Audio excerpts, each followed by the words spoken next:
Deuxième question, le caméo du départ. Je ne sais pas si vous avez déjà vu le film, et en tout cas en DVD. Il faut peut-être juste remettre dans le contexte.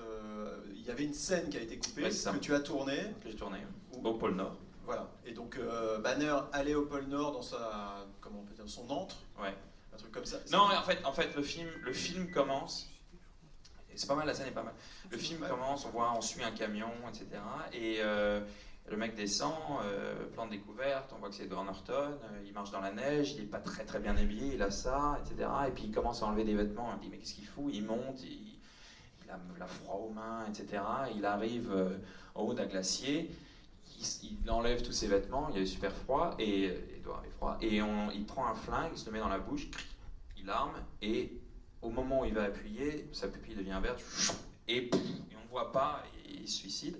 Il tente de se suicider, on n'entend pas, et coupe, je sais pas, je me souviens pas, et en tout cas on voit, il tombe, et on voit sa main qui tombe, avec le flingue, et qui se transforme, et c'est la main de Hulk, et en fait Hulk sauvait la vie de Banner. Et c'est là où le studio est entré, et Universal est entré, c'est Universal qui distribuait ce film. Marvel était très content de ce début, et Universal a fait allez, hors de question qu'on commence un film pour enfants avec un mec qui se met un flingue dans la bouche et qui tente de se suicider.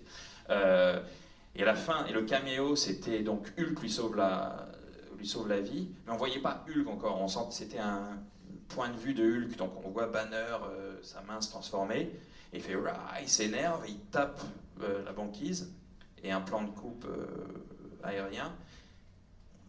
On voit une fissure et toute la banquise s'écroule et on voit une espèce de tsunami, et à l'intérieur du tsunami, mais pendant 3 secondes, on voit le bouclier de Captain America.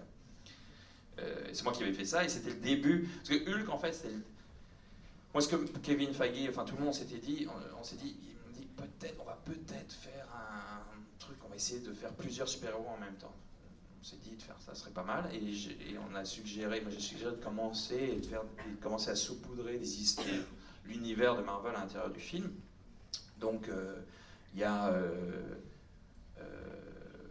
sur tout ce qui est écrit, il y a Stark Industries, sur tous les machins. Oui, c'est dans le générique, il y a des références à Iron Man dans le générique. Le générique des machins, et puis toutes leurs machines, c'est des machines de Stark Industries. À la fin, il y a Robert Downey Jr., etc. Et à la fin, donc c'est le début d'Avengers. D'ailleurs, dans le coffret Marvel, Avengers, Hulk est le film qui vient juste avant Avengers, ouais, dans la chronologie de l'univers Marvel. Voilà.